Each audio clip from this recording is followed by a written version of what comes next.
Hi, this is Patti Miner, and I am here with a book review. I just finished the book, The Inner Game of Tennis. It relates to so many things in our lives. I mean, it relates to our business, it relates to our family relationships, it relates to every sport or talent you ever want to accomplish or develop, or a skill. So these are some really great principles in this book called The Inner Game of Tennis. The first thing they mention is letting go of judgments of ourselves, our inner minds. We talk to ourselves all the time, like on the tennis court, we'll go, oh, I can't even buy a point. Oh my gosh, I'm terrible. The other team is better than me. So we give away our points. We give away ourselves, and we want to be able to see what we're doing wrong, or what we are, or what is happening, not what we're doing wrong, but what we're doing, so that we cannot add a negative value to that or a positive value. Just fix it. If you realize that your feet are not planted before you hit the point, or if you realize you're not following through, or if you realize that you're not throwing the ball up high enough when you serve, whatever it is that you're learning, you learn the skills and the techniques and the things that you do, and you practice over and over and over and over and over again until it's in your kinesthetic memory, so that you can do it all the time in the heat of the battle. So you want to practice over and over and over, and that's with singing. That is with playing the piano or any instrument or guitar. That is the same with building a multi-level marketing company business underneath yourself. That's the same with owning your own business, or running a business, or working for a business. It's the same as being a parent or a grandmother or a grandfather, or doing your family things, whatever it is that you want to succeed in, and being a good church and community service member. Anything that you want to succeed in, you need to just see the action and learn the skill that you need. Find out what it is you need to do to succeed, and then do that. And do it over and over and over and over again with practice, practice, practice. Do the right things over and over and over again until you get it correct and perfect. So that's without judgments, without negative judgments, like, oh my gosh, watch me fall. Oh, I'm so terrible at this. Oh, I can't even do that. When you start talking to yourself in your head, and many of us actually say it out loud, which even adds more power to it, because when you say something out loud, your voice is powerful to your subconscious. Your subconscious believes it, and it becomes a self-fulfilling prophecy and makes it happen. So you need to be careful what you say, and even if you cut yourself down, fix it right away. Like, oh wait, I'm just learning. They also talk about not giving away your point. I remember when my husband and I were playing tennis, we won the gold medal at the Senior Olympics, and we were playing against a couple from Canada, and I was fairly new. I'd been playing for about 4 years, maybe 5, and I remember being so nervous and so scared, because my whole year I had put in my I am statements that I have won the gold medal. I have won the gold medal. I have won the gold medal. I had a gold medal picture on my goal poster. I said it every morning. I practiced all the time. I wanted that gold medal so bad. And we played this couple from Canada that was so good.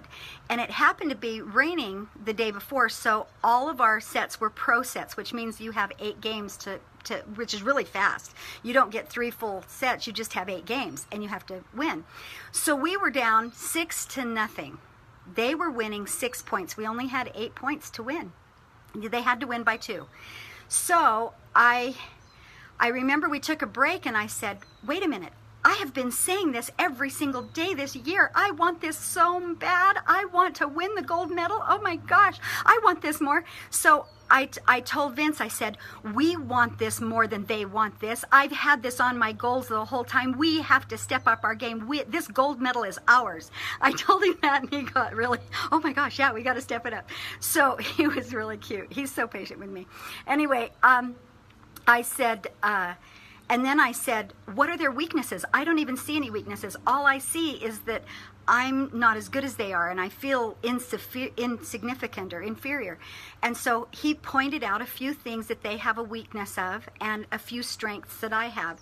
And then we had to go back into the match. Do you know we won 8-6? They never won another point after that, and we won the gold medal. If you say it and do it and mean it and want it, it can happen. I think that was a miracle for me because I'm not all that great at tennis, but we really pulled it out and worked as a team and did a really good job. So anyway, that's one example of not giving your point away in your head when you look at the other person. You know, when we have horses, I with all these book reports, I'm going to add my own stories and my own ideas here, but whenever we have horses, my granddaughters love horses, and we just rode horses this weekend, and they were so excited. I mean, one's a 2-year-old has never ridden a horsey, so she was excited, and the other one's an 8-year-old, and she hasn't ridden much. So they were both very excited to ride horses. So when you have a relatively new horse and you're riding them along traffic or around cars or anything, most of the time they wear blinders. Have you ever seen the horses on the main streets of a main city that have the carriages that you can sit at, and they wear blinders? The blinders is so that they don't get spooked from all the action happening around. And many times I believe we should wear mental blinders so that we don't look at the other opponent as being so amazing and get spooked ourselves. Like when I teach pageant contestants, I will say, don't look at the other pageant people and see how they have these perfect bodies and amazing talents and how amazing. Just look in their eyes and be their friends, and don't judge their performance against your performance in your head, because your greatness is what you do, and you just need to do the best you can, and you can still win. And so they have to have mental blinders so they don't see the other. The same with baseball, basketball, tennis, any sport, any talent, any competition. You can't give your point away to somebody else. And I used to have a model and talent agency, and my models and talents would go for auditions, and I'd say, don't sit in the audition room looking at all the other people and thinking who is going to get it. That you think of you getting it, and you practice your lines, you go into the character, you really think about that, and you don't worry about what another person is going to do. You have emotional mental blinders in that auditioning room so that you can, after you're finished auditioning, you can look them in the eyes and smile and get to know them as a human being and as a good friend. And don't worry about how talented they are. You might end up working together. Maybe they're going to be in the movie with you or in the commercial or whatever. So you don't need to have blinders and feel like it's a big competition. Just do your best performance.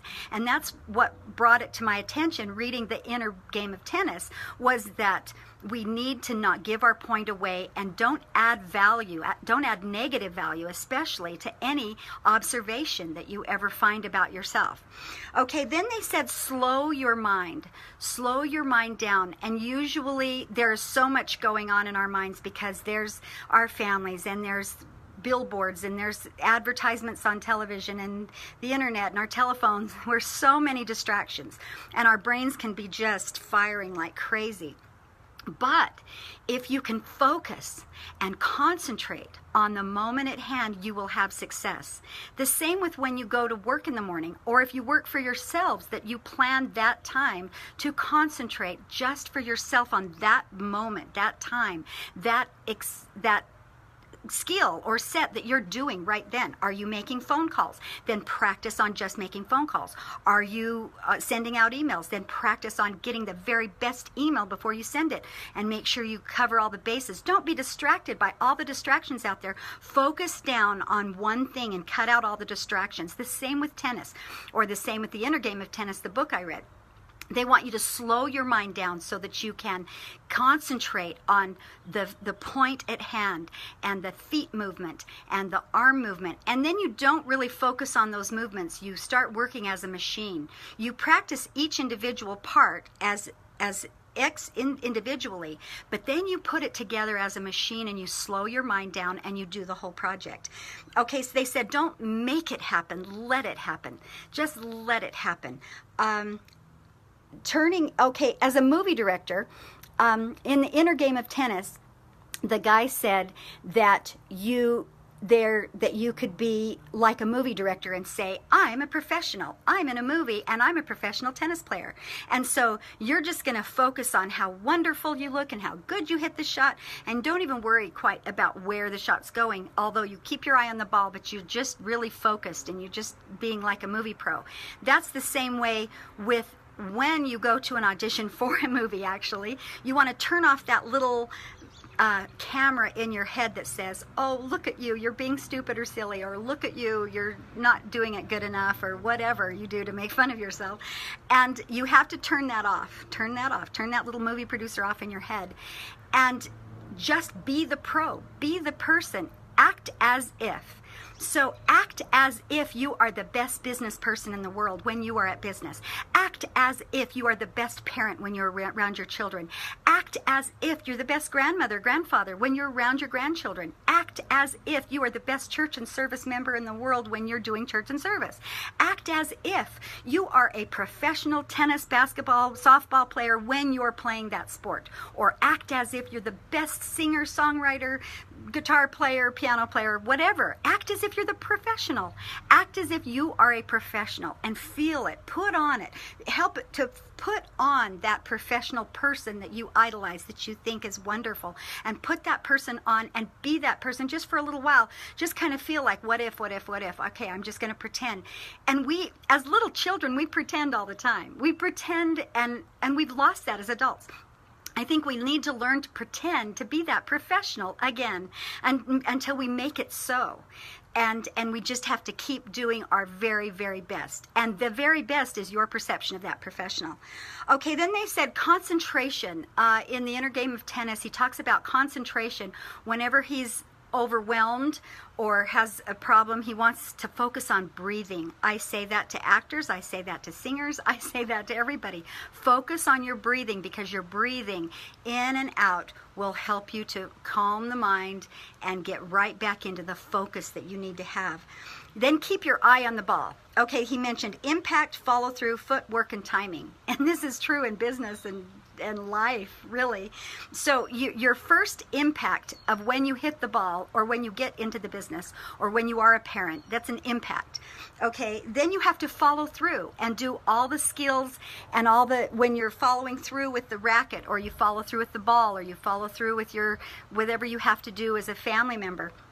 And then you have to do the footwork. You've got to do the work. You have to move your feet. In tennis, it's all about footwork. You have to move your feet and plan it. Move your feet and plan it. Move your feet and plan it. And so doing the footwork and doing the phone calls or the emails when you're a business person, or doing the footwork of meeting people when you're a business person, or doing the footwork of service when you're in the service and church and community, or doing the footwork of being a good parent. You have to do that footwork. And then the timing is everything. Timing is very important, and you can get that if you're effortless and you forget about yourself. You can get the timing of your business, your family, your whatever, and the timing is important. Like when your child comes to you to talk to you, stop everything and be that wonderful parent. That's the timing. Or when that person in business is ready to join your business and they want to do something with you, stop everything and join them and train them and help work with them and do that if you own your own business. And you know, the timing is very important. The other thing is our habits. I love this quote. It says, our habits are statements about the past. And they said, you know, it's not so much about breaking habits as creating positive new ones. When you were a baby and you learned how to crawl, the crawling child did not have to stop and break the habit of crawling. They just learned a better way. They learned how to walk. They learned it's faster, it's better. You can get somewhere quicker when you walk. So rather than worrying about breaking those habits, create new, healthier, wonderful, successful, great habits in your life. Create those, and the other ones will go away because they're obsolete. And you will be a happier, greater, wonderful person. I hope you enjoyed this book report on the inner game of tennis.